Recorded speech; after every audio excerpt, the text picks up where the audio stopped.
Tá bom?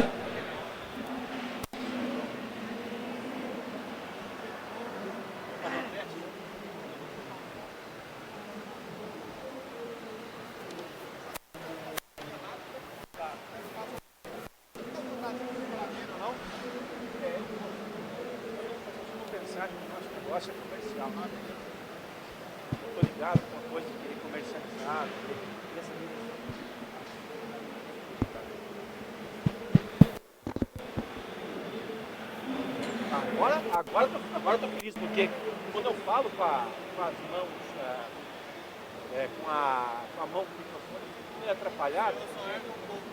Alô? Aí? Som. Tá baixo, né? Alô? Ok. Vou começar então. Boa tarde. O pessoal está desanimado. Boa tarde. Boa tarde. Agora melhorou, né? Melhorou. Boa tarde, pessoal. Hoje nós estamos aqui encerrando a Campus Party. Queria agradecer aí a todos pela presença e o que acompanhou durante a semana. Essa atividade pertence à área de astronomia. Que eu fui o curador esse ano novamente. Queria agradecer já de antemão a toda a organização da Campus Party, ao Léo ali pela força que ele deu, toda a organização. E como no ano passado a gente trouxe a ufologia para o palco de astronomia, esse ano a gente trouxe de novo a ufologia. O ano passado o Gevaerd esteve aqui, falou sobre a liberação dos documentos pela Força Aérea Brasileira, dos principais casos ufológicos estudados pelo Brasil. E esse ano ele veio falar uma palestra diferente da que ele deu o ano passado. Esse ano ele vai falar sobre os agroglifos. Todo mundo já deve ter ouvido falar nos círculos ingleses que aparecem nas plantações, né, os crop circles. Ele vai dar uma introdução sobre o assunto, falar. Então, mais uma vez, obrigado. Obrigado ao Gevaerd por ter aceito. O Gevaerd, para quem não conhece, ele é editor da revista UFO, uma das mais importantes aí, organiza eventos no mundo inteiro, é palestrante no mundo inteiro. Espero que vocês aproveitem. Obrigado a todos de novo pela presença aí durante a semana e obrigado, Gevaerd. Obrigado, Sérgio. Valeu. Boa tarde a todos. Bom, eu quero agradecer ao Sérgio pela indicação, ao Leonardo por me convidar, a toda a diretoria do Campus Party por mais uma vez tomar essa atitude forte, resoluta, de introduzir esse tema neste fórum. É muito importante que a ufologia seja hoje vista principalmente por esse meio, pelo meio acadêmico, por pessoas da área de ciências, por pessoas da área de tecnologia, porque nós estamos diante de um fenômeno que hoje já não tem mais como ser questionado, que é o fenômeno da presença na Terra de outras espécies, de outras formas de vida, que de lá dos seus planetas, onde desenvolveram os seus meios, vêm até aqui e nos visitam naquilo que nós chamamos de UFOs, discos voadores. Nós poderíamos falar horas sobre esse assunto para que vocês vissem o que há de evidências e quão concretas são essas evidências de que nós estamos sendo visitados por outras formas de vida. A ufologia é muito vasta, a ufologia tem muita documentação. E se até um tempo atrás eram os ufólogos os únicos a dizer discos voadores existem, estamos sendo visitados por outras formas de vida, hoje, até mesmo governos, até mesmo militares de forças armadas de vários países, e até mesmo religiosos, autoridades do Vaticano e de outros líderes espirituais, outras lides espirituais, têm falado isso abertamente. Já não há mais o que questionar. Feito esse preâmbulo, eu gostaria de apresentar a vocês, ou aqueles que ainda não conhecem, um fenômeno dentro da ufologia. Um fenômeno que é visto hoje pelos estudiosos desse tema como um dos mais contundentes que há sobre a presença de outras inteligências em nosso meio, que é o fenômeno dos agroglifos, também conhecidos como os círculos ingleses. Por que isso é importante? Por que falar, por exemplo, de sinais em plantações num evento como o Campus Party. Por quê? Amigos, essas figuras, esses sinais escandalosamente provocativos à nossa inteligência estão acontecendo em Trigais do oeste de Santa Catarina. Isso desde 2008. Não existe explicação para eles. Não adianta tentar. Fora da hipótese de que eles tenham sido produzidos com alguma intenção por outras inteligências, não há explicação. Não há fraude, não há meios, não há métodos, não há forma de fazê-los. E se isso está acontecendo lá, seja qual for a explicação que a gente vá alcançar, nós temos que pesquisar, nós temos que tentar entender, buscar pelo menos. Por isso que quando eu fui convidado, desta vez, pela segunda vez, para falar aqui no Campus Party, me pediram o tema, como fazer ufologia, como pesquisar, como ser um ufólogo. E eu comecei a desenvolver esse tema. Porém, no meio do caminho eu pensei, bom, é muito legal falar sobre isso, como fazer ufologia. Mas eu acho que nesse momento a gente precisa dar um choque no pessoal que vai assistir essa palestra, falando de um tema provocativo, que é, evidentemente, os agroglifos. Eu vou mostrar para vocês rapidamente como esse fenômeno se desenvolveu no mundo e como ele finalmente chegou no Brasil. E qual é e como nós entendemos a sua relação com os discos voadores.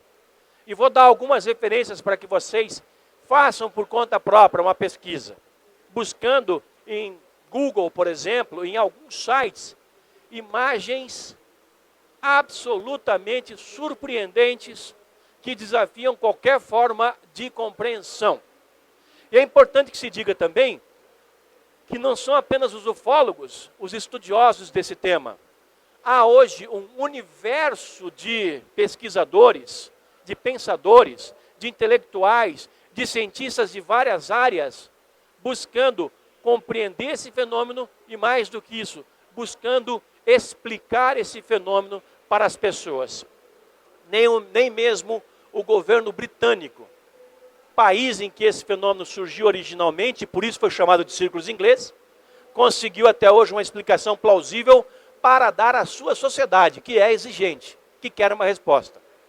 Não há ainda uma forma de nós assegurarmos o que sejam, exceto uma hipótese avançada que ainda, temos que concordar, carece de comprovação, mas que no momento é a única que nós temos. A de que esses sinais sejam alguma forma de mensagem de outras formas, de outros tipos de inteligência que frequentam o nosso planeta.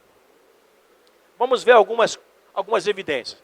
Primeiro, esse fenômeno surgiu no final dos anos 70, começo dos anos 80, na Inglaterra, num lugar próximo a Londres, chamado Stonehenge, que é aquele grande henge, aquele monumento de pedras, aquele monumento megalítico. Sempre ao redor daquele monumento é que surgiam as figuras, que foram ficando cada vez mais complexas com o passar do tempo. Começaram como círculos simples, círculos dentro de círculos, círculos com anéis ao redor, com figuras interrompidas, com espirais, até chegar em formações que lembram demais até sistemas estelares. Agora, mais do que isso, logo depois, o fenômeno transcendeu em muito. O fenômeno assumiu proporções que hoje já não são mais capazes de ser contidas em limites antes pré-estabelecidos. Hoje nós temos fenômenos de 800 metros de comprimento, ocupando vários campos de futebol, com características absolutamente inexplicáveis, algumas das quais nós podemos ver aqui. Centros espiralados, perfeitos, o ângulo de dobra das plantas, que é o meio como esse desenho é feito nas plantações, sempre pontualmente geométricos, características de mutação interna nos caules das plantas, como se a sua dobra fosse produzida de dentro para fora por algum tipo de energia, de calor que é emanado. Perdão, de fora para dentro, para que de dentro para fora a planta se explodindo produza a dobra. E há uma curiosidade. Logo no início do fenômeno, se percebeu que a planta, mesmo dobrada, onde forma esse nódulo, ela continua crescendo. Porém, se você tentar desdobrar, ela quebra e morre. É algo realmente surpreendente. E essas características estão presentes em todo mundo. Algumas delas vocês já leram ali. Elas interferem em motor de carros, elas interferem em telecomunicações, dentro do lugar onde os ciclos aparecem, há manifestações luminosas, há odores, há vários efeitos inexplicáveis. E, invariavelmente, há a observação de objetos voadores não identificados, discos voadores sobre as áreas atingidas, às vezes durante o processo de produção, às vezes nas noites anteriores. Então, é algo que realmente está conectado a esse fenômeno. Vamos ver alguns casos. Aqui nós temos alguns casos básicos do círculo com anel. Às vezes, a planta dentro do círculo é dobrada no sentido horário e fora do círculo no sentido anti-horário. Às vezes, dentro do mesmo círculo, nós temos plantas dobradas, em parte no sentido horário, em parte no sentido anti-horário. E uma das mais espantosas características desse fenômeno é de que há uma perfeição no processo de dobra. Nós estamos aqui diante de uma plantação de trigo, todos vocês já devem ter visto uma. Se você entra com um carro, se você entra a pé, se você entra com alguma máquina, você vai produzir um dano na planta. Você vai ter as suas plantas intactas, as que não foram tocadas, e aquelas em que você tocou, você vai ou amassar completamente, danificá-las, ou elas vão estar ligeiramente perturbadas ali, alguma coisa danificadas, entre um estado e outro. Nos círculos, não. Nos círculos, o ponto que divide aqui dobrado e aqui intacto é preciso. Não existe planta meio dobrada ou amassada. Ou a planta está intacta, ou a planta está dobrada. E ela não morre.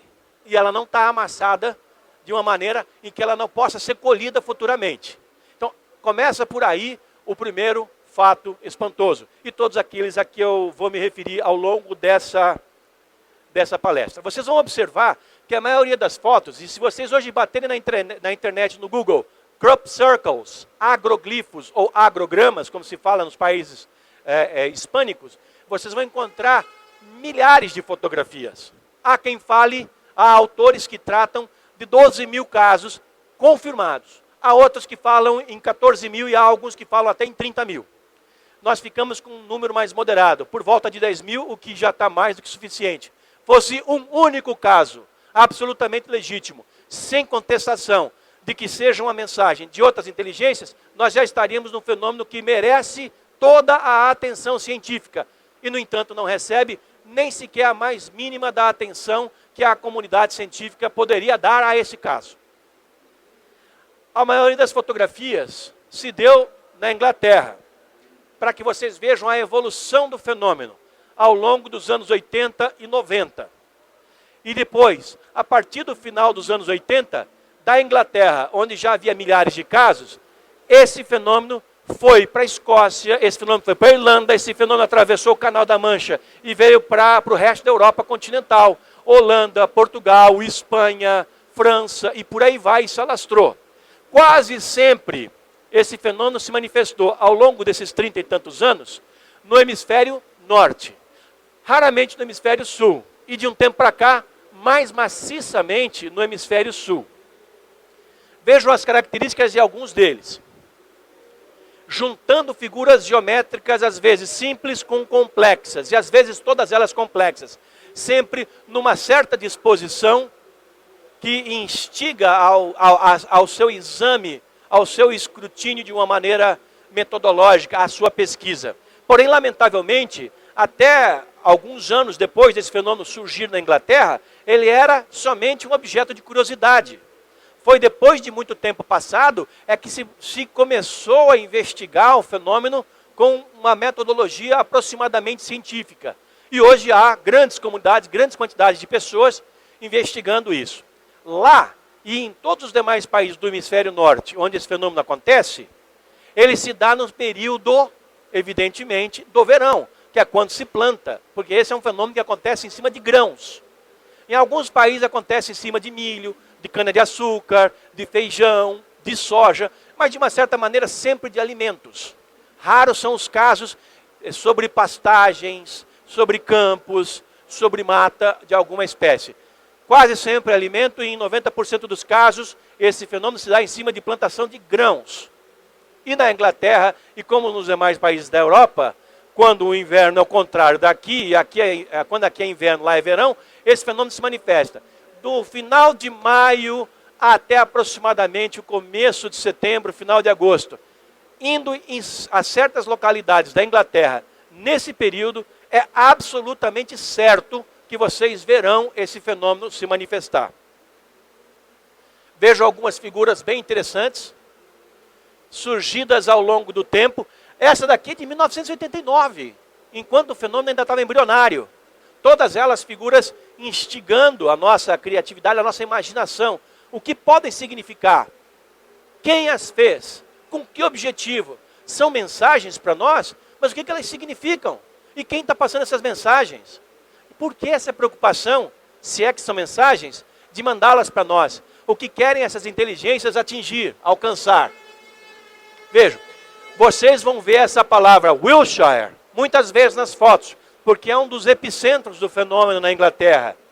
E hoje se sabe que quando surgem agroglifos em certos pontos, dentro da Europa ou fora da Europa, dentro da Inglaterra ou em qualquer outro país, há naquela região algum sítio arqueológico que tenha sido descoberto ou não. Em muitas ocasiões, os círculos surgiram sobre áreas que depois, por suspeição de que se mantinha a regra da existência dos círculos arqueológicos, foi-se ali e se investigou e se descobriu uma figura, um enterro arqueológico, alguma coisa assim, algum vestígio de civilizações passadas. Isso é quase sempre uma constante. Há alguns casos verdadeiramente espantosos. Esse é um dos primeiros dele. The Barbary Castle, também em Wiltshire. Aqui vocês vão ver uma figura composta por uma grande quantidade de elementos. Nós temos círculos, nós temos raios, nós temos círculos dentro de círculos, nós temos triângulos, nós temos espirais, nós temos tudo. Isso foi feito numa plantação de trigo de Barbary Castle e não havia, como não há, em nenhum dos casos legítimos, marcas de pegada, marcas de pneus de automóveis, nada que possa justificar de onde isso tenha saído, quem tenha feito. Por mais que alguém pudesse fazer isso fraudulentamente, e hoje há muitas fraudes, as diferenças entre os legítimos com as fraudes são gritantes. Qualquer pesquisador novato nessa área, analisando um fenômeno feito fraudulentamente pelos crop circle makers ou circle makers, e um legítimo, encontra no ato as diferenças entre eles. Não tem como se enganar com isso. Algumas figuras lembram coisas zodiacais, astronômicas. Há também a inspiração religiosa em alguma dessas mensagens, com cruzes atuais, com cruzes mais antigas, que eram utilizadas por civilizações que hoje já não estão aí. Né? Até que, quando isso estava no verdadeiro auge, nos primeiros 10 anos do fenômeno, milhares de figuras já tinham sido encontradas em várias partes do mundo, surgiu uma explicação, entre aspas, para abafar, para acabar com o fenômeno. Essa explicação foi publicada no jornal Daily Mirror.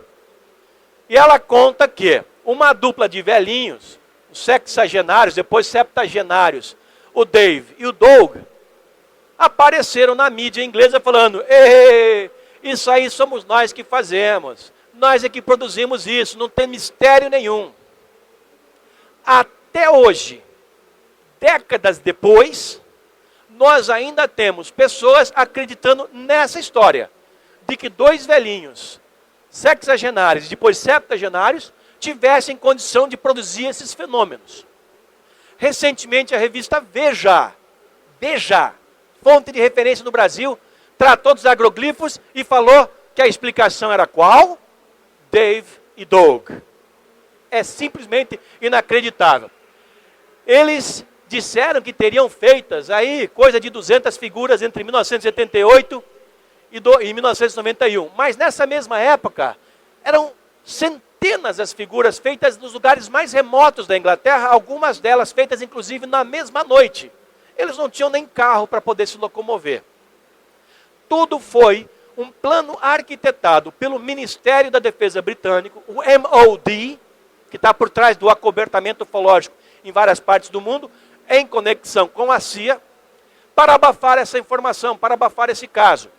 Uma das coisas que se averigou, das mais básicas, era que o endereço de correspondência da dupla era uma casa que era uma estação de campo do MOD, porque o MOD tem os seus espiões, vamos dizer assim, seus agentes, tanto fora da Inglaterra, pelo mundo inteiro, os James Bond da vida, como dentro da Inglaterra, sondando tudo o que acontece.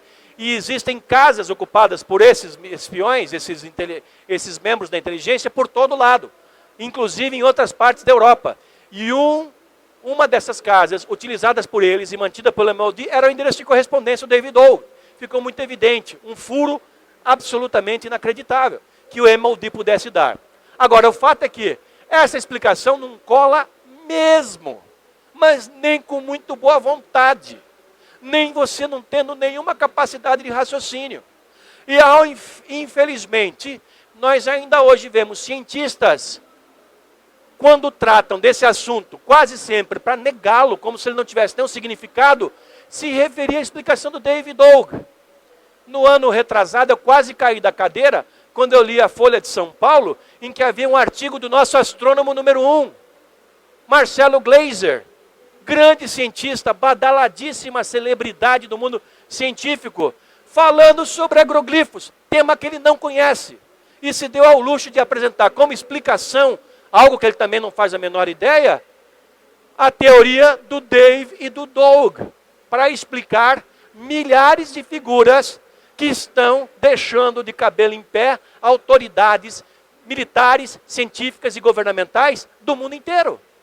Eu fico me admirando como é possível que alguém com a tamanha capacidade de informação, de acessar informação, não tenha checado minimamente os fatos para ver que a explicação do David Doug não convence nem o gato que eu tenho na minha casa. Não se mantém nem sob o mais negligente dos aspectos considerados. Então, por quê? Eu mandei naquela ocasião uma correspondência para o senhor Marcelo Gleiser, para o doutor Marcelo Gleiser, e mandei uma resposta para que ele visse o que está acontecendo, não só no mundo, como principalmente no Brasil, e é fácil qualquer um checar, porque os fatos estão acontecendo em Santa Catarina e eu vou lhes mostrar, para que visse o quão errado ele estava. Não recebi resposta, e tampouco o meu texto de pedido de correção dos dados não foi publicado na Folha de São Paulo.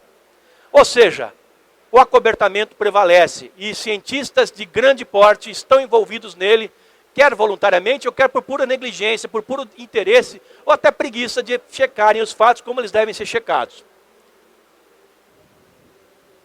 Bem, vamos ver um pouco do trabalho do David Doug, entre aspas. Observem isso aqui, a famosa teia de aranha de Avebury. A teia de aranha tem uma precisão que espanta. Porém, quando colocada sob ampliação, vocês notam que esses pequenos arcos que nós temos ali, esses arcos, eles têm, um com relação ao outro, um desvio de fração de graus.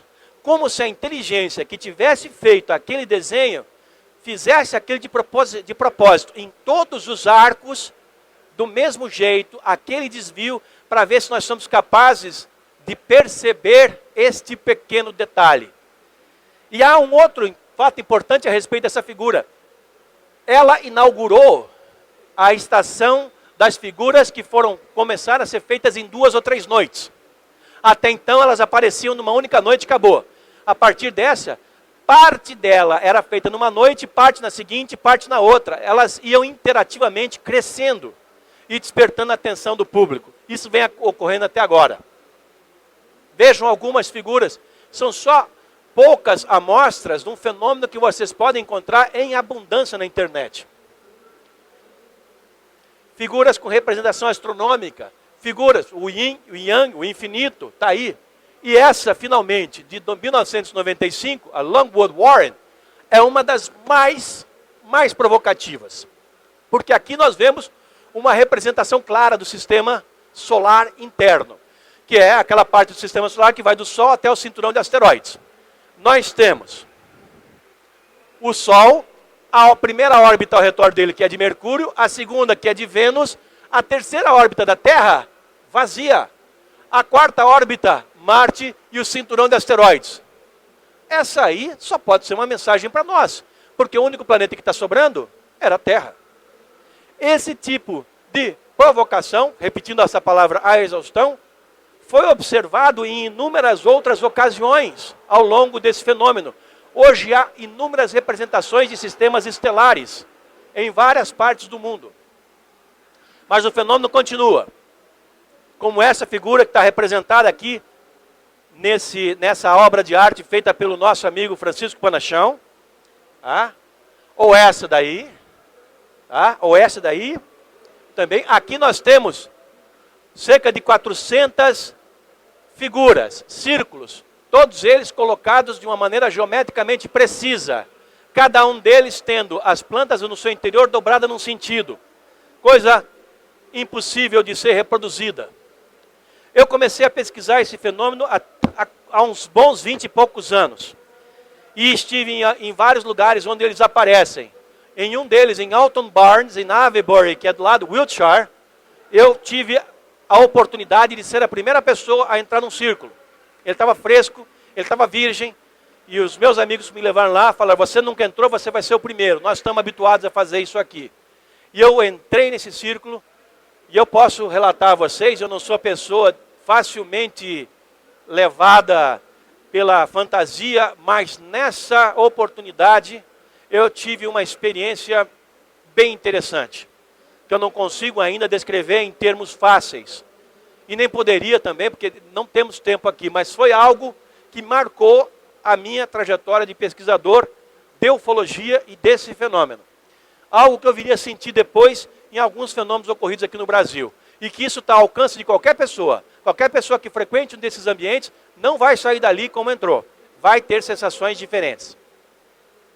Há algumas figuras muito complexas que lembram transições espaciais, transições planetárias, como essa daí, que vocês encontram em livro de astronomia. Há fractais, como esse, ou como esse. Há figuras representando moléculas, inclusive tridimensionais. Há figuras mais intrincadas, parecidas com essa aqui, figuras que não são facilmente reproduzíveis. E algumas, como eu me referi antes, enormes. Essa aqui, por exemplo, tem 800 metros de uma ponta a outra ponta. 800 metros são 8 quarteirões, 8 quadras urbanas. Como é que alguém faz isso? E esses fenômenos são feitos da noite para o dia, às vezes em questão de horas e até em minutos. Onde antes não havia nada, alguns minutos depois você vai lá até aquela figura majestosa. E invariavelmente, eu repito, são vistas luzes sobre aquele ponto. Há algumas outras que também assombram pela sua precisão, já assumindo um caráter tridimensional, como essa daqui. Qualquer pessoa, eu acho que muitos de vocês, que tenha feito essas brincadeiras com ímã, se você pegar 2 ímãs, e se você pegar um vidro e colocar em cima e jogar areia de construção, os campos magnéticos daqueles ímãs provocam uma figura semelhante a essa. É como se a inteligência por trás desse fenômeno quisesse nos mostrar figuras que nos são familiares nas diversas áreas da ciência. Biologia, química, arqueologia, religião e por aí vai. Eletromagnetismo. Qualquer um de vocês que desmonte qualquer um desses computadores aqui vai encontrar peças dentro dele que são parecidas com isso aqui. Ou isso aqui, que tem 600 objetos precisamente arranjados de maneira geométrica num espaço de 300 metros por 300 metros. Como se explica? Ou isso, ou isso. E claro, esse fenômeno virou atração turística. Você, estando em Londres, na época do verão londrino, há ônibus saindo todos os dias, mas especialmente no final de semana, que te levam aos pontos onde os círculos acontecem, e lá você pode presenciar tanto os círculos já feitos, que já estão lá inclusive pisoteados, quanto se passarem à noite, 1, 2, 3, podem chegar a ver círculos recém ocorridos, recém-produzidos, como eu consegui ver naquela ocasião e tive a oportunidade de entrar num deles. Algumas figuras são colossais, e a forma como elas são feitas realmente carece de completa explicação. E há algumas que têm umas curiosidades, como esse caracol, que é acompanhado de um mini caracol. Por quê? É isso que eu quero mostrar para vocês. Nós temos que tentar entender o que está acontecendo, quem está fazendo isso e por quê. Quanto mais cérebros trabalhando com esse tema, mais respostas nós encontraremos. A rejeição, o preconceito científico não pode ter espaço aqui. Nós precisamos chegar a uma explicação pela via da mente aberta. Também figuras de caráter astronômico, ou alguém diria mecânico, parece até uma engrenagem de algum tipo, ou essa aqui, ou essa, parece uma medusa. Também há muita representação de artrópodes, né? De insetos, de bichos de todos os tipos. Ou um quebra-cabeças como esse aqui. São peças que, se você desmontar, e você consegue remontar e fazer uma figura perfeita. Ou a junção de duas ondas, a junção de dois elementos formadores de ondas. E é o que eu havia falado, os aspectos tridimensionais do fenômeno começam a aparecer já nos anos 2000, 2000 e pouco. Então até hoje, alguns casos são surpreendentes. Quem não vai dizer que isso aí é o planeta Terra? Agora, por que um lado dele tem as suas plantas dobradas e o outro não? E curiosamente, aqui as plantas têm 4 sentidos. As plantas dentro desses retângulos aqui, elas são dobradas. Ora de um lado, ora de outro, ora de outro, ora de outro. Como se faz isso? Quem faz isso? Por que faz isso? Com que objetivo? Figuras também que lembram símbolos religiosos. Mais uma vez, figuras com interpretações astronômicas. Algumas intrincadas como essa daqui. Poderíamos falar bastante sobre elas. Outras que lembram alguns ícones arqueológicos, calendário maia, calendário tolteca e outros elementos considerados sagrados por outras civilizações que precederam a nossa ou que conviveram com a nossa, mas há muito tempo atrás, há milhares de anos, ou pelo menos há bons séculos. Como essa daqui. Na cultura tolteca, na cultura maia, na cultura inca, na cultura suméria, já do outro lado do mundo, nós vamos encontrar elementos que aparecem inexplicavelmente nos círculos, em várias partes do mundo. Qual relação há disso entre uma coisa e outra? É como se essas inteligências fizessem as associações para nos mostrar que elas conhecem o passado da Terra, que elas conhecem as características históricas do nosso planeta. Por quê? Agora, o fenômeno, como eu falei, ele não está somente na Inglaterra, ele transcendeu, ele foi para outros pontos.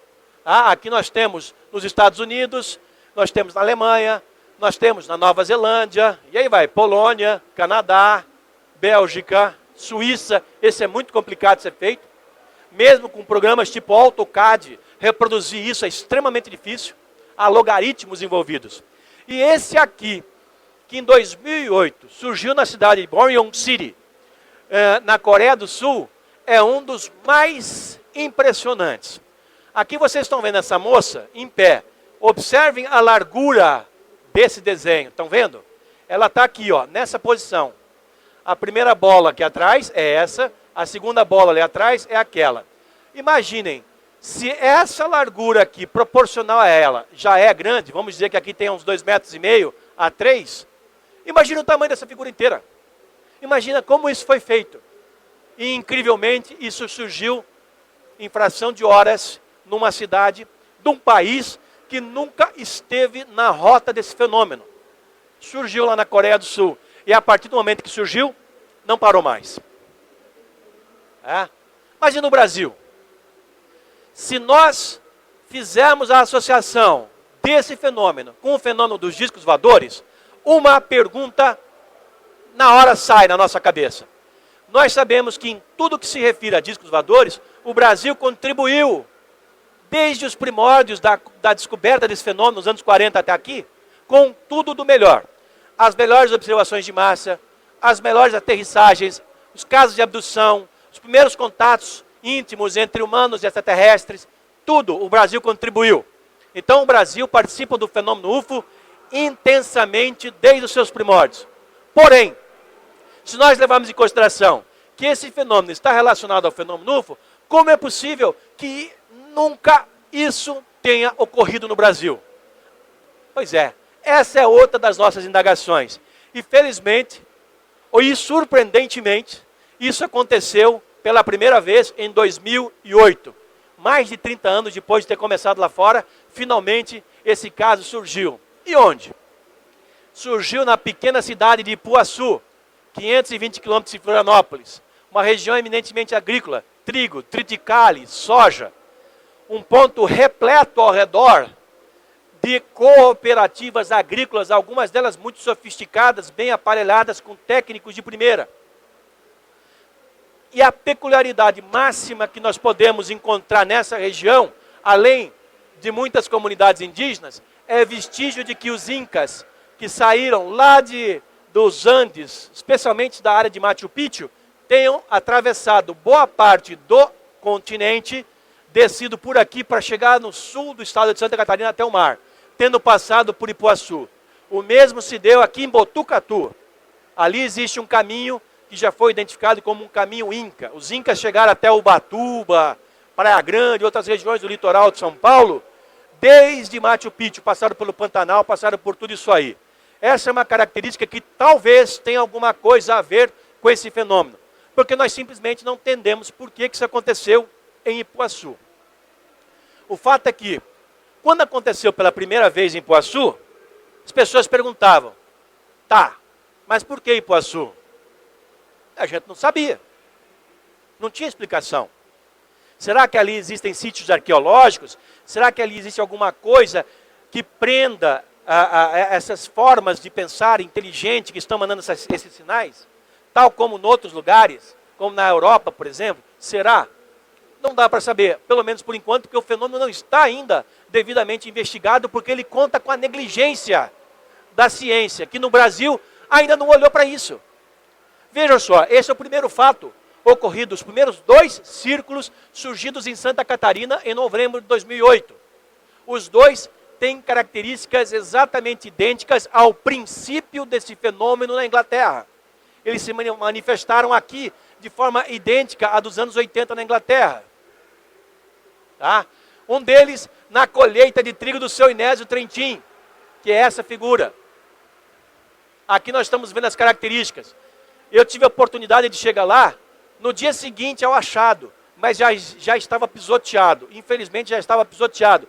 Mas mesmo assim houve a possibilidade de analisar e ver que as mesmas características presentes nesse fenômeno na Inglaterra, na Holanda, na Itália, nos Estados Unidos, em qualquer outro lugar onde isso aconteça, estavam presentes também aqui no nosso país. Pela primeira vez. Nunca aconteceu um caso antes.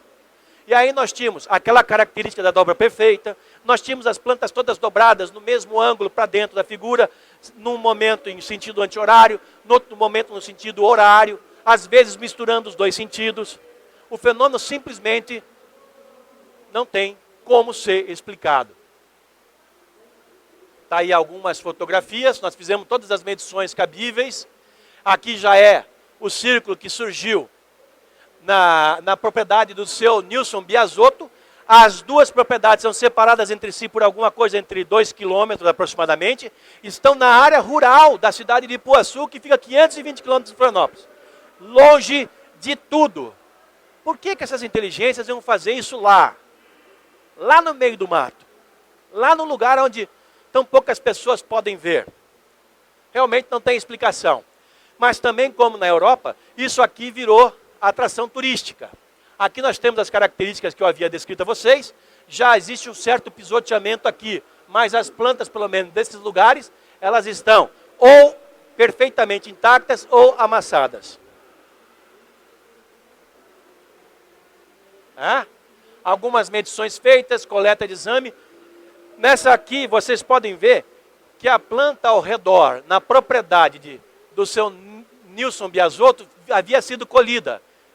Ele colheu, ele não pôde esperar, a planta já estava viçosa, pronta para colheita, ele estava precisando do resultado da colheita, ele colheu.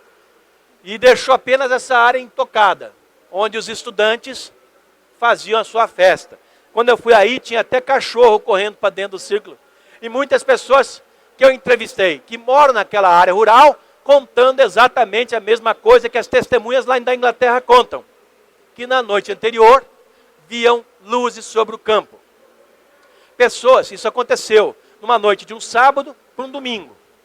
Na manhã de domingo, aquele povo é louco, eles trabalham até no domingo de manhã, já queriam colher as figuras, ou melhor, colher a plantação e encontraram as figuras. Esse aqui, o Nilson Biasotto, chegou a dar parte da polícia. De tão indignado que ele ficou, achando que aquilo ali tivesse sido assim, obra de arruaceiros. É claro que a polícia nunca encontrou suspeito algum. Eu, quando estive lá, conversei com as pessoas que moram ao redor. Gente voltando de festa, gente voltando da casa do vizinho, etc. e tal, a partir das 10, 11, meia-noite, relatando que passando pelos caminhos rurais, ali naquela imensidão de nada, as pessoas viram estranhas bolas de luzes no ar, que não associaram a coisa alguma. Mas no dia seguinte, quando encontraram essas figuras, elas falaram, opa, pode ser que tenha alguma coisa aí. E nós fizemos a coleta dessas informações.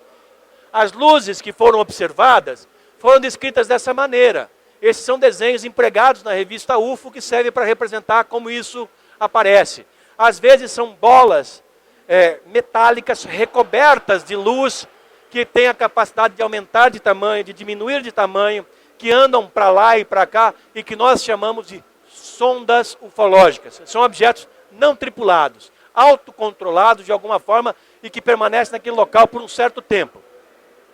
Esse fenômeno se repetiu em todas as outras vezes, a observação das luzes aconteceu em todas as outras vezes em que os círculos surgiram aqui em nosso país e em outros. Na busca de respostas para esse fenômeno, eu conversei com o máximo possível de pessoas. Entre elas, eu conversei com esse engenheiro agrônomo, Otacílio Paza, de camisa vermelha, que na ocasião em que eu o encontrei, tinha 30 anos de experiência naquele tipo de cultivo de lavoura no oeste de Santa Catarina e em alguns lugares do Rio Grande do Sul. Eu o entrevistei e falei, doutor Paza, o senhor pode me explicar isso? E ele falou, professor, eu não conheço técnica e nem máquina agrícola que seja capaz de produzir isso aqui. Um homem com 30 anos de experiência.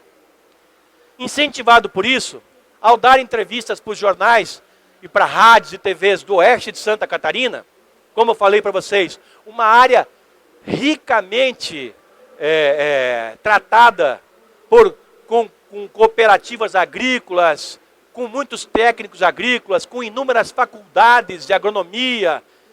Eu fiz um apelo a todos, as pessoas que lidam com o campo, que lidam com o plantio, que vão até aquele local e vejam o que está acontecendo lá, para que não sejam apenas ufólogos, como eu e alguns parceiros, a investigar aquilo. Queria que professores universitários, especialmente os das áreas envolvidas, fossem ao local. Que técnicos agrícolas, engenheiros, fossem ao local e tentassem ver o que estava acontecendo, porque era algo que não podia simplesmente ser ignorado. E, lamentavelmente, mesmo tendo repetido esse apelo nos anos seguintes em que fui lá, quase ninguém se mexeu. E até hoje não se mexe. Incrivelmente, esse fato acontecendo há 5 anos em Santa Catarina, um professor de astronomia da Universidade Federal de Santa Catarina, em Florianópolis, ainda se refere a ele como uma brincadeira de uns bêbados lá do oeste do estado. É absolutamente incompreensível esse desinteresse, esse preconceito científico com algo de tamanha envergadura como essa. Tá? Aí nós temos as características do fenômeno, que eu já havia mostrado, reproduzidas na íntegra também nesse fato de Santa Catarina. E aqui nós temos um diagrama para explicar esse fenômeno, as suas características. Nós temos o anel externo, cujas plantas estavam dobradas em sentido horário, com aproximadamente 1,1 a 2,1 a 2,2 metros de grossura. Aqui nós temos um muro de plantas intactas, e aqui nós temos o anel, ou o círculo interno, com plantas dobradas no sentido também horário. Nesse caso, tanto o anel quanto o círculo estavam em sentido horário. Tá? E entre as pesquisas que nós realizamos lá, nós encontramos algo que quase passou despercebido, mas que quando descoberto e examinado, chamou muita atenção. Trata-se disso aqui. Essa aqui, amigos, é a linha divisória entre as propriedades do seu Newton Biasotto e de um outro proprietário. Com o detalhe, essa plantação aqui já tinha sido colhida 2 ou 3 dias antes, quando o fenômeno foi produzido do outro lado, como vocês estão vendo. Ora, o fenômeno está praticamente encostando, está a alguns metros da linha divisória, onde havia plantas já colhidas. Aqui elas estavam intactas.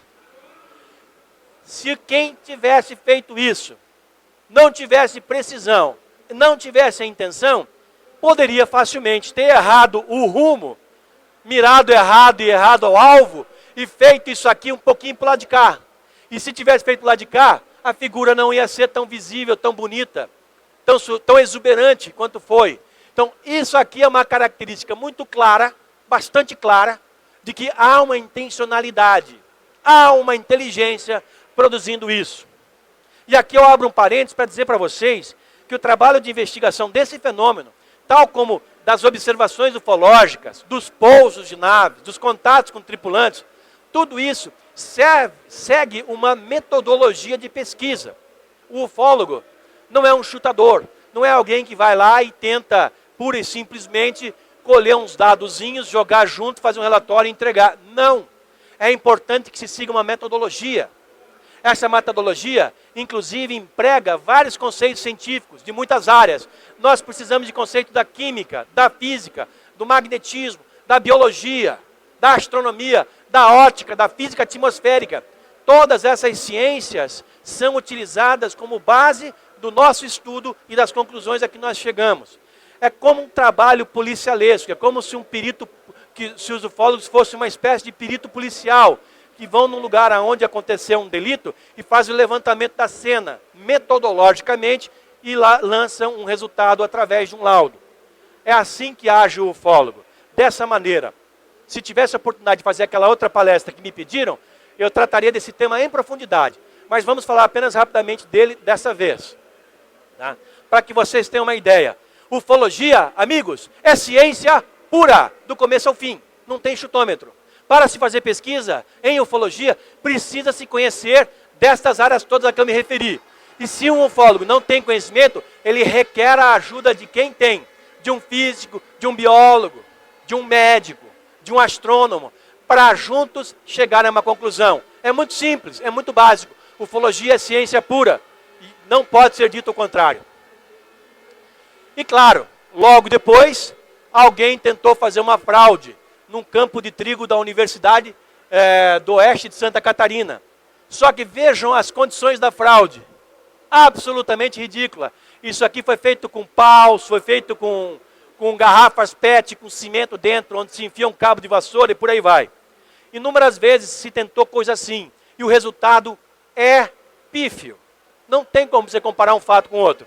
Porém, lamentavelmente, aqueles que fizeram isso, que já foram punidos, os caras foram obrigados a pagar uma cesta básica, algumas cestas básicas para o proprietário que teve a sua terra atingida, mas os caras que fizeram isso, produziram um estrago nesse fenômeno, porque até hoje tem muita gente que fala, aquilo lá é fraude. É fraude. É muito fácil você negar alguma coisa que você não consiga explicar. Fraude, amigos, requer pelo menos 2 coisas. Um fraudador e uma motivação. Sem falar da técnica. Seriam 3 coisas. Mas vamos falar só do fraudador. Cadê o fraudador? Se ele logrou o seu intento, entre aspas, de enganar os ufólogos, de enganar a mídia, de deixar a população de cabelo em pé, ele não foi lá colher os louros do seu trabalho. Cadê a motivação? Por que um cara ia fraudar um troço desse numa cidade de 6 mil habitantes a 520 quilômetros de Florianópolis? Se em todo o estado de Santa Catarina e em outros estados do Brasil passam rodovias movimentadíssimas que, se os círculos fossem feitos ao longo delas, chamariam muito mais atenção. Lá em Santa Catarina, chamou a atenção de algumas milhares de pessoas. Se fosse feito aqui ao lado da Raposo, da Marechal Rondon, ou da Raposo Tavares, da Dutra, da Anhanguera, imagina, seriam centenas de milhares de pessoas. E por que esse fenômeno não se manifesta nessas áreas? Só em áreas tão remotas? Não sabemos. O fato é que a alegação de fraude é que é a maior fraude. Bifou aqui, Sérgio. Ah, deu, obrigado. Bom, daí nós tivemos ainda, uma semana depois dos primeiros círculos iniciais em Santa Catarina, outros, ainda no ano de 2008, agora em formatos menores, porém idênticos. E aqui nós tivemos a confirmação de um fato bastante interessante. Em toda aquela vasta região do oeste de Santa Catarina, não havia, em 2008, nenhuma operadora de celular. Nenhuma. Não havia Vivo, não havia Oi, não havia TIM, não havia Claro, não havia nada. Se você saísse de um grande centro ali, por exemplo, Xanxerê, Xaxim não é, mas Xanxerê e Chapecó, você podia deixar o seu telefone desligado. Não tinha, não fala. Não recebe mensagem, não fala, não tem sinal. 000. É como você está num túnel. No entanto, alguém notou que o telefone que o cara trazia dava sinal dentro e perto da figura. Conforme ele se afastava, o sinal desaparecia. Falou, opa! E o cara fez testes. Ele foi bem sucedido em falar no telefone, dentro de uma figura, numa área em que num raio de 70, 80 quilômetros, não existe sinal de celular. Quer algo mais provocador do que isso? Não satisfeito, esse camarada voltou à cidade dele, arranjou vários amigos, cada um deles com um telefone de uma operadora, aparelhos diferentes, operadoras diferentes, foram todos eles ao campo, e todos os aparelhos de todas as operadoras deram sinal. Marco, imagina uma coisa dessa. É algo que tem que ser investigado.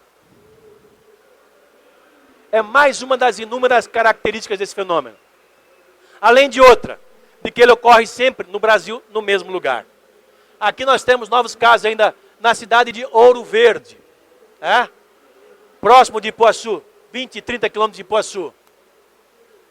Em 2009, surpreendentemente, na mesma época e na mesma cidade, o fenômeno se repete. Ora, quando aconteceu pela primeira vez, em Ipuaçu, todo mundo me perguntou, ô Givaer, por que aconteceu em Ipuaçu? Não sei. Podia ter acontecido em Botucatu, podia ter acontecido em Paracatu, mas aconteceu em Ipuaçu. A gente não tinha explicação. Achamos que tivesse sido uma razão aleatória. Mas no segundo ano, quando esse fato novamente aconteceu em Ipuaçu, ficou claro que era alguma coisa relacionada àquela cidade. E de lá para cá, esse fenômeno vem se repetindo na mesma época do ano, nos últimos dias de outubro, nos primeiros de novembro, sempre nessa janela de 2, 3 semanas, em Ipuaçu, num raio de 30 quilômetros de Ipuaçu. Como explicar isso? Ocorre, entretanto, que o fenômeno de 2009 tinha uma característica muito mais avançada. Nós tínhamos um triângulo dentro de outro com uma bola. E esse triângulo dentro do outro formava por sobreposição um terceiro triângulo. Vejam isso aqui. Foi descoberto pelaquela senhora. Aqui ao longe, quase não se vê a distância, mas está lá. As mesmas e impressionantes características da dobra perfeita, da planta viva, dos seus talinhos estarem implodidos de dentro para fora, como se uma energia tivesse incidido sobre o caule, sobre o talo, e ele tivesse feito um nódo, e aí dobrado, e permanecido vivo. Tanto é que, na ocasião, eu estive lá investigando quase uma semana depois, e as plantas estavam em ponto de colheita, e foram logo em seguida. Está aí algumas características dessa figura. Cantos perfeitos. A exceção dessa coisa aqui que parece uma imperfeição no círculo. E aí muita gente fala, esse círculo é imperfeito. deve ser fraude. Essas são pessoas que não conhecem o fenômeno. O fenômeno embute como uma das suas características ele conter imperfeições, que são, como eu falei aquela hora, quase que colocadas para nós como uma forma de ver se nós somos capazes de entendê-las ou de descobri-las. É mais ou menos o que o governo está fazendo com a gente, desde que quando começou a liberar os documentos oficiais sobre UFOs. Hoje o Brasil já entregou, e estão no Arquivo Nacional para qualquer um de nós consultar, quase 5.000 páginas de relatórios secretos, antissecretos, sobre discos voadores. Boa parte dessas páginas referindo-se a casos aqui no estado de São Paulo. Casos pesquisados a menos de 1 quilômetro daqui, no 4º Comando Aéreo Regional, aqui em Cambuci. Ali no teu Comar, dentro do Comar, em 1969 até 72, funcionou um organismo chamado Sistema de Investigação de Objetos Aéreos Não Identificados, que pesquisou centenas de casos oficialmente no Brasil, de discos voadores, inclusive pousados e com tripulantes. Pesquisados por militares, à moda militar, com rigor científico. Os documentos derivados disso foram mantidos secretos durante décadas. E agora, por uma força da Comissão Brasileira de Ufólogos, através da revista UFO, o governo liberou esses documentos e eles estão à disposição de vocês no Arquivo Nacional em Brasília ou no site da revista UFO, ufo.com.br. Por isso que eu falo, não são mais os ufólogos que dizem que os discos voadores existem. Até o governo brasileiro diz isso. Tá bravo, né? Tá aí. Eu estive lá investigando o fenômeno uma semana depois e as plantas ainda estavam vivas. Tá? Seguiram o seu curso natural de maturação e então foram colhidas na plantação do seu Alessio. Fizemos coleta de amostras, fizemos as medições devidas. Estão aí as figuras respectivas. Está aí. E aqui eu chamo a atenção de vocês para uma coisa. Ainda no ano de 2009, não havia naquela localidade nenhum serviço de telefonia celular. Aí eu repeti o experimento. Eu peguei o meu celular, era um iPhone 3GS, e fiz ligações de dentro desta figura. Aqui eu estou, através de um aplicativo dele, tentando testar se houve modificação eletromagnética no local. Não logrei êxito, porque já havia se passado quase uma semana que a figura tinha aparecido. Mas se você chega no dia seguinte ou no outro, há anomalia magnética, elétrica, etc. Compareci lá com a minha noiva, fizemos as medições e descobrimos o que se tratava, que era realmente algo que não podia ser explicado em termos ordinários. Aqui nós temos o repórter Ivo, que nos chamou a atenção sobre as características do círculo. E aqui eu apresento para vocês. Essa figura, que eu chamei de círculo agora, na verdade, é um agroglifo. Ele tinha um círculo na parte superior de um triângulo maior, que se encaixava dentro de um triângulo menor na orientação norte-sul. Bem, essa figura é uma homenagem ao número 3. Por quê? Gente, o diâmetro desse círculo é exatamente 1/3 do tamanho do lado desse triângulo. E esse triângulo é exatamente 3 vezes mais o tamanho do lado, o tamanho desse menor. E o triângulo que surgiu pela sobreposição é 1/3 do tamanho do menor. Tudo aqui nos leva ao número 3, como descobriu num processo de investigação trigonométrica o engenheiro Paulo Eduardo Pilon, da equipe UFO.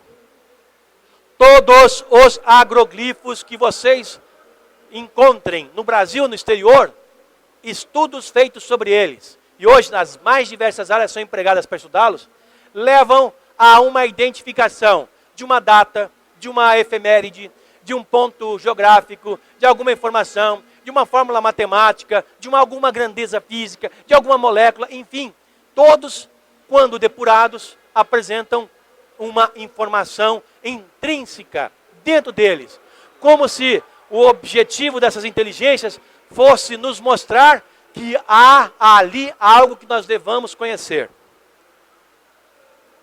No ano de 2010, novamente o fenômeno se manifestou.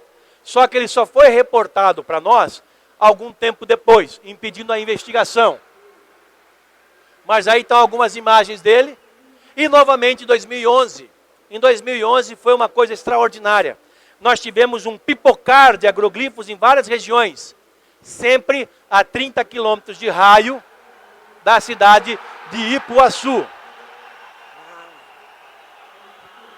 Vocês estão conseguindo me ouvir? Porque eu estou gritando aqui e indo rápido, porque nós temos pouco tempo. Eu estou gritando para ver se eu consigo vencer o pessoal dos games. Mas parece que lá o negócio está mais animado que aqui. Já tem, por sinal, game de agroglifo, viu? Vários na internet.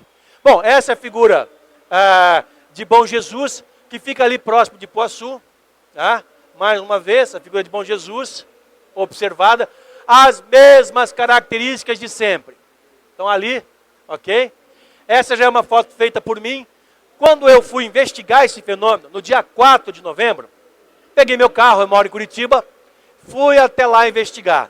No caminho eu fui investigar os casos de Bom Jesus, de alguns dias antes. E no caminho eu recebo um telefonema de um colaborador da revista UFO, Paulo Poian, falando: Geva, aconteceu na cidade de Ouro Verde, que fica no meu caminho. Eu estava a 1 hora de Ouro Verde. Eu estava comendo.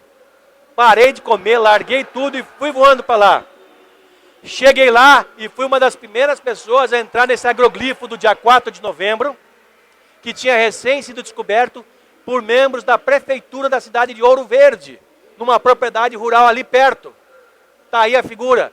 Já havia repórteres, depois que eu cheguei os repórteres apareceram. As mesmas características de sempre estão lá. E naturalmente fizemos as mesmas investigações que devemos fazer. O centro espiralado, a forma como as plantas foram dobradas. Alguém um dia, um caboclo daquela região, fez a seguinte comparação: professor Gevaeldio, parece que uma enceradeira gigante desceu ali e enroscou tudo aquelas coisas. Enroscou. Sim, falou o caboclo. Como se uma enceradeira gigante. Vocês sabem o que é uma enceradeira? Fala sério. Quem aqui não sabe o que é uma enceradeira? Não tem vergonha, porque é um treco do século passado. É como tocador de fita cassete. Tem gente que nunca viu uma, né? Máquina de escrever, tem gente que nunca viu uma. Nós estamos em outro tempo. Enceradeira era um treco que ilustrava o chão da casa. Era um treco, era uma máquina que tinha uma escova embaixo que girava e as donas de casa naquela época passavam uma cera e passavam a enceradeira lá. Ficava a manhã inteira fazendo isso. E essa enceradeira, ela fazia, às vezes, ficar no chão umas coisas espiraladas, umas figuras espiraladas que as pessoas achavam bonitas. O objetivo não era esse, era deixar apenas brilhante e lustroso. A enceradeira gigante é aquilo que eles relacionaram a isso. Você lembra, né, Panachão? Você é dessa época da enceradeira, né? Nós somos. Aí. Amigos, investigar ufologia e os círculos ingleses requer a sua presença no local. Não se pesquisa pela internet. Comece por aí. Quando você encontrar alguém que fala, eu sou ufólogo. Ah, é? Bacana. Quantos casos você pesquisou? Bem, no Google, todo dia, uma meia dúzia. Não serve. Tem que ir ao local. Tem que examinar o local. Tem que olhar nos olhos da testemunha. Porque a testemunha vai dizer para você o que ela viu. E quando ela contar, ela se emociona. E você então descobre uma outra fração desse fenômeno. O quanto ele modifica, afeta, altera para melhor as pessoas. As pessoas ficam emocionadas quando elas escrevem isso. Eu conto isso porque a minha vida é fazer pesquisa. Eu acabei de vir na semana passada da Amazônia. Fiquei 4 dias na ilha de Colares, e não foi a primeira, eu já fui inúmeras vezes lá, que é o palco de um fenômeno que foi investigado pela Força Aérea Brasileira em 1977, chamado fenômeno chupa-chupa. São luzes que aparecem e atacam as pessoas. Eu fui lá agora mais uma vez com o History Channel, para gravar um documentário que vocês vão ver daqui a pouquinho na televisão aí, e encontramos testemunhas novas do fenômeno, que foram atacadas nos anos 70 e começo dos 80, como a dona Carmen, que ainda tinha 2 marquinhas no braço de uma luz que foi desferida pelo UFO e tocou o braço dela. Essas fotos estão no site da revista UFO, ufo.com.br. E quando você entrevista essa pessoa, como as outras que a gente entrevista lá, elas se expressam com aquela energia, elas se expressam com aquela emoção. E isso é que é bacana na pesquisa ufológica, porque transcende a pesquisa. O contato com a testemunha é algo sociológico, é algo que, se muda ela, também ajuda a te mudar. Te transforma num apaixonado por esse tema para conhecê-lo melhor. E o que pode ser mais importante para todos nós hoje do que nos descobrirmos apenas uma fração de uma humanidade que se espalha por vários e vários planetas, talvez esteja pelo universo inteiro.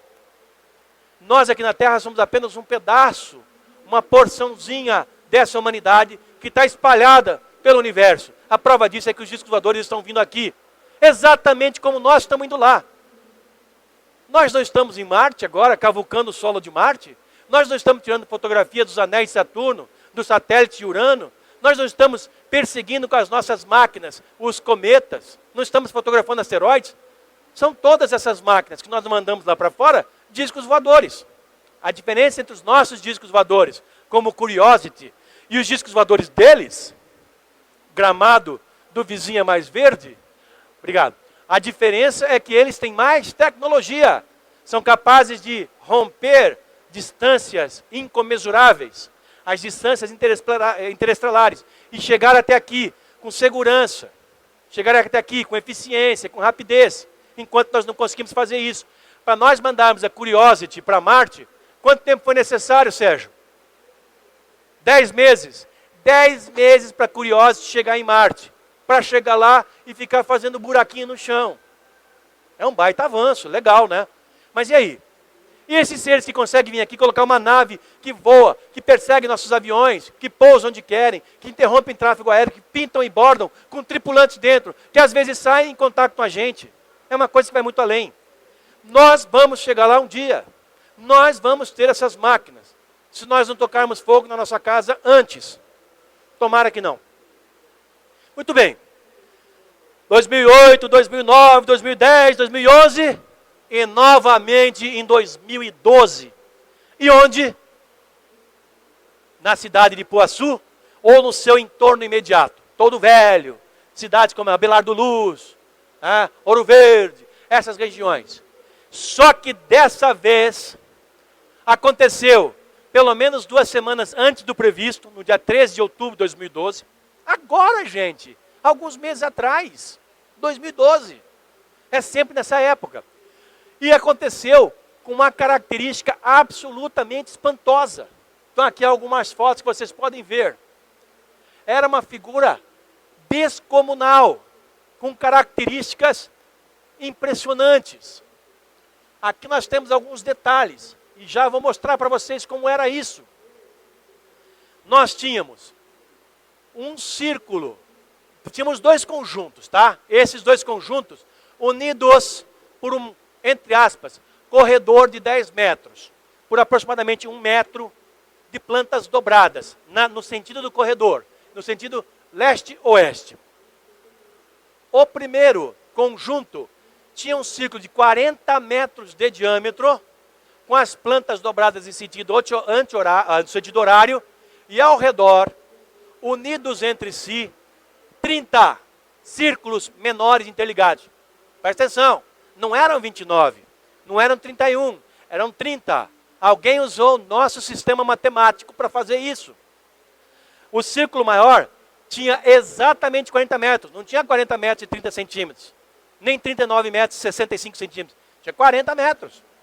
E os círculos menores, interligados entre si, além de eles serem em número preciso de 30, eles tinham outra característica. As plantas no seu interior eram dobradas, num círculo, no sentido horário, no outro círculo, anti-horário, no outro círculo, horário, no outro, anti-horário, e assim vai. Isso tudo conectado por este corredor a um conjunto menor, que tinha um círculo de 3 metros, uma separação, um muro, entre aspas, um anel de 2 metros e um outro anel. Vejam novamente essa figura. Vejam novamente essas fotografias. Tá? Tá aqui. Vocês estão diante dos círculos, menores e interligados. Sentido anti-horário, sentido horário. Sentido anti-horário, horário. Anti-horário, horário. Anti-horário, horário. Como que se faz isso? Com que tecnologia? Com que máquina? Olhem a perfeição das dobras. Com raras exceções, praticamente todas as plantas que estavam intactas. E as que estavam dobradas. Todas com círculo concêntrico, com um centro bem visível. Como é que se faz isso? Fraude. Cadê o fraudador? Como é que ele fez? Um dia a revista UFO vai lançar um concurso, uma aposta, um desafio. Quem fizer um círculo perfeito, demora o tempo que demorar, mas que tem as mesmas características de um desse aí, por exemplo, na avaliação de especialistas e da imprensa, vai ganhar um prêmio aí. Vamos dar para ele uma passagem de ida para Marte e largar o cara lá. Quem vai providenciar isso é o Sérgio, nosso querido amigo Sérgio Sacano de Sansevero, que é astrônomo, fez palestra sobre o Curiosity. Ele vai arranjar o passeio para esse caboclo ir lá para Marte. Ida, larga ele para ficar com a Curiosity lá, fazendo buraco no planeta vermelho. Tá aí, gente. Mais algumas fotos desta impressionante figura. Aqui está o elemento de junção, ó, entre um círculo e outro. Tá? Tá aí. É fraude? Como é feita? Por quem? E por quê? E com que técnica? Então, não podemos aceitar nem engolir explicações fajutas, precipitadas e rasas, como o do astrônomo da Universidade Federal de Santa Catarina e como o do professor Marcelo Gleiser, a quem, nesse instante, eu faço não apenas um desafio, mas um apelo. Se não sabe sobre os agroglifos, das duas uma, não fale a respeito, ou, por favor, professor, vá a Santa Catarina, quando eles acontecerem, e examine com seus próprios olhos e fale depois que é fraude. Esse assunto é sério e exige que seja tratado seriamente. Aqui está o diagrama da figura, como já lhes apresentei, e uma rápida mensagem. Eles chegaram. Agora, o que eles significam, a alusão de que eles sejam mensagens de outras inteligências, é uma suposição, para mim, absolutamente plausível, mas evidente, e eu reconheço que ainda carece de comprovação. Isso só vai chegar com a pesquisa, que todos podem fazer. Não é o Gevaer, não são seus parceiros da revista UFO. Todos vocês, quem quiser, pode ir até aquela região do estado de Santa Catarina, nos últimos dias de outubro ou nos primeiros de novembro, e vai testemunhar esse fenômeno, e vai ter a oportunidade de participar dessa investigação, que pode ser uma fantástica aventura. Eu espero encontrar vocês lá esse ano. Tá ok? Gente, muito obrigado. Obrigado por sua paciência. Valeu. Oi. Temos tempo para perguntas, Sérgio? Temos sim. Obrigado, Gevaerd. Valeu. Vou abrir para as perguntas aqui.